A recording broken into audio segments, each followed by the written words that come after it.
देखो, हमारी रणनीति बड़ी स्पष्ट है। नेतृत्व विहीन या विकल्प विहीन होते हुए इस अहीरवाल को एक विकल्प देना और यहाँ की जो समस्याएं हैं, चाहे किसानों की हो, चाहे अहीर रेजिमेंट की हो, चाहे पानी की समस्याएं हों या विकास को लेकर समस्याएं हों या स्थानीय नौजवानों को स्थानीय संस्थाओं में, लोकल बॉडी में रोजगार नहीं दिया जा रहा, उस हम हर समस्या का लिए आवाज़ उठाएंगे और उसका समाधान करेंगे। और ये नहीं कि सिर्फ कहने की बातें हैं, वास्तव में समाधान करेंगे। हमें पता है ना कि लोकल नौजवानों को रोजगार कैसे देना है, यहाँ खासतौर से नगर निगम मानेसर गुड़गांव में। जी, आप यहाँ के पुराने निवासी हैं और इसी लोकसभा में रहते हैं। इंद्रजीत लगातार सांसद बनते आए हैं, मंत्री बनते आए हैं। क्या क्या काम आप देखते हैं कि क्या क्या काम हुए इस लोकसभा क्षेत्र में, क्या क्या काम नहीं हुए? देखिए, मैं बिल्कुल नहीं नकार सकता। एक इतना बड़ा शहर विकसित हुआ है तो कोई ना कोई तो काम हुआ है, पर उसमें फिर भी मैं कहूँगा कि लोकल जो सांसद है उसकी भूमिका शून्य है। ये डेवलपमेंट जो हुई है, वो इंडस्ट्रियलाइजेशन आया है या आईटी और ये एमएनसी के ऑफिस आए हैं, ये हमें इसकी लोकेलिटी के कारण, यहाँ के लोगों के शांत स्वभाव के कारण, इस वजह से जो विकास हुआ है। पर जो विकास ऐसे थे, जैसे किसानों की बहुत सी समस्याएं, एयर रेजिमेंट की है, एसवाईएल की है, रोजगार की है, जिनका समाधान सिर्फ और सिर्फ यहाँ का जनप्रतिनिधि ही करवा सकता है। सरकार से बात करके केंद्र में या राज्य में, उन पे अभी तक जो काम होना चाहिए था वो काम नहीं हुआ। आपने प्रेस वार्ता में बार बार एक शब्द का प्रयोग किया, अहीरवाल। तो आपको लगता है, जो आप यादव हैं, आप ये अहीरवाल बेल्ट से आते हैं, आपको लगता है कि आपको टाइटल का फायदा मिलने वाला है? देखिए, हम भी उस अहीर समाज से आते हैं, उसी का बेटा, उसी का भाई हैं, तो इसमें तो निश्चित तौर पर इसका फायदा तो मिलता ही है। और अहीरवाल या अहीर का ही बात नहीं है, कोई भी समाज जहाँ भी बहुसंख्यक होगा और उससे कोई भी उनका प्रतिनिधि होगा, उसका फायदा मिलता है। मुद्दे क्या रहने वाले हैं विजय जी? किन मुद्दों पर काम किया जाना भी बाकी है? देखो, मैं जो समझता हूँ मेन मुद्दे हैं जो एक सांसद के तौर पर होना चाहिए, वो यही है। एक तो पानी की समस्या है इस पूरे क्षेत्र में, गुड़गांव जिले की बात नहीं कर रहा मैं, रेवाड़ी की भी कर रहा हूँ, नूंह की भी कर रहा हूँ। दूसरी बात, किसानों को जो मुआवजा सही नहीं दिया जा रहा वो है। तीसरा, अहीरवाल क्षेत्र है तो या अहीर बड़ी संख्या में भारतीय सेना में है, तो अहीर रेजिमेंट का गठन भी होना चाहिए। चौथा, जो मेवात के साथ भेदभाव किया जा रहा है, जिस तरह से गुड़गांव सबसे अग्रिम पंक्ति में खड़ा है विकास की में और मेवात सबसे निचले पायदान पे खड़ा है, उस भेदभाव को मिटाना है। धर्म के आधार पर, मजहब के आधार पर जो भेदभाव किया जा रहा है उसको भी मिटाना है। गुड़गांव की जो यहाँ की समस्याएं हैं, चाहे बस स्टैंड की हो, चाहे हॉस्पिटल की हो, या और भी पानी की निकासी को लेकर समस्या है, उन पे भी काम करने की ज़रूरत है। तो सभी मुद्दे हैं जो जनता के मुद्दे हैं, जो जनता की समस्याएं, वही मुद्दे और वही समस्याएं हमारी हैं। विजय जी, और भी पार्टियां हैं, भाजपा है, कांग्रेस है, बसपा जैसी पार्टियां हैं, आम आदमी पार्टी है, आपने जनसेवक क्रांति पार्टी को ही। देखो, हमारे इनसे अच्छे ताल्लुकात थे और कई दिनों से बातचीत चल रही थी।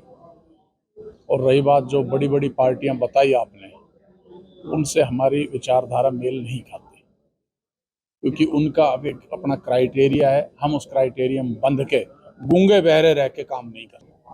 देखिए, जो आज प्रेस वार्ता रखी गई थी, उसका मुख्य उद्देश्य ये था कि जनसेवक क्रांति पार्टी का संगठन का विस्तार हो रहा है। हमारे परिवार में एक नए सदस्य का हमें स्वागत करना था, तो हमारे बीच में भाई विजय यादव जो शिकोपुर से हैं, इन्होंने आज पार्टी ज्वाइन की है और हरियाणा के प्रदेश अध्यक्ष के रूप में एक जिम्मेदारी ग्रहण की है। मैं इनका स्वागत करता हूं, धन्यवाद भी करता हूं। और साथ में, चूंकि गुरुग्राम लोकसभा संसदीय क्षेत्र और लोकतंत्र का पर्व चल रहा है, चुनाव हैं, तो जनसेवक क्रांति पार्टी भी राजनीतिक प्रतिक्रिया में आ रही है। तो उन्होंने भी, हमने भी, सबने मिलकर सोचा कि लोकसभा संसद से भाई विजय यादव को हम घोषित करें और आज हमने उनको घोषित भी किया है। 3 साल हुए पार्टी को बने हुए, क्या लगता है लोकसभा चुनावों में कितनी चुनौतियां आपके सामने आने वाली है? देखिए, चुनौतियां तो आदमी के जीवन में शुरू से ही होती हैं और राजनीति में आओ तो चुनौतियां ही चुनौतियां हैं। तो 3 साल से हमने चुनौतियों का सामना भी किया और लोगों का प्यार भी मिला, आशीर्वाद भी मिला। और इस सब चुनौतियों का सामना करते हुए एक नई चुनौती के लिए हम तैयार हैं। हमने लोकसभा में एक उम्मीदवार उतारा है और जो एक नया राजनीतिक विकल्प के रूप में होगा दक्षिण हरियाणा में, हमारे स्थानीय जो सांसद हैं राव इंद्रजीत जी, उनके सामने। और गुरुग्राम में जो इतने सालों से विकास नहीं हो पा रहा है, जो समस्याएं ज्यों की त्यों बनी हुई हैं, उनका समाधान, स्थायी समाधान करने के लिए जनसेवक क्रांति पार्टी आई है। भाई विजय यादव लोकसभा में आवाज उठाएंगे गुरुग्राम की, तो आज ये सब। क्या प्रदेश की सभी 10 लोकसभा सीटों पे ही चुनाव लड़े जाएंगे या फिर सिर्फ एक गुरुग्राम के लिए? देखिए, ये कहना गलत होगा और अभी उचित नहीं होगा। 3 साल ही हुए हैं पार्टी को बने हुए, और 3 साल में आप सभी जानते हैं पार्टी ने जमीनी स्तर पे बहुत काम किया है, लोगों को जोड़ा है, लोगों को जागरूक किया है, लोगों को मजबूत बनाया है, और ये हमारा सौभाग्य है और ये हमारे पार्टी के सभी लोगों के कर्म हैं जो आज हम लोकसभा में लड़ने जा रहे हैं। तो 3 साल हुए हैं, बाकी आने वाला समय बताएगा। ये क्या पता हम हरियाणा की 10 की 10 क्या, आने वाले समय में देश में हम लोकसभा में लड़ें। तो अभी जो राव इंद्रजीत है, जो वर्तमान सांसद है, इनका जो है लगातार 6 बार से सांसद बनते आ रहे हैं, तो इनको किस तरह से लगता है आप चुनौती दे सकते हैं? देखिए, जब जनता, आम व्यक्ति किसी को चुनता है ना, तो उस व्यक्ति को ऐसा लगता है कि मैंने कुछ ऐसा किया, मुझे इन्होंने चुन लिया है, लेकिन उसको ना अहंकार हो जाता है। तो यही हाल हमारे स्थानीय सांसद का, उनको अहंकार हो गया कि उनके सामने कोई नहीं टिकता। मुझे ये भी कहा गया था कि आप उनके सामने स्टैंड ही नहीं करते हैं। तो ये गलतफहमी है।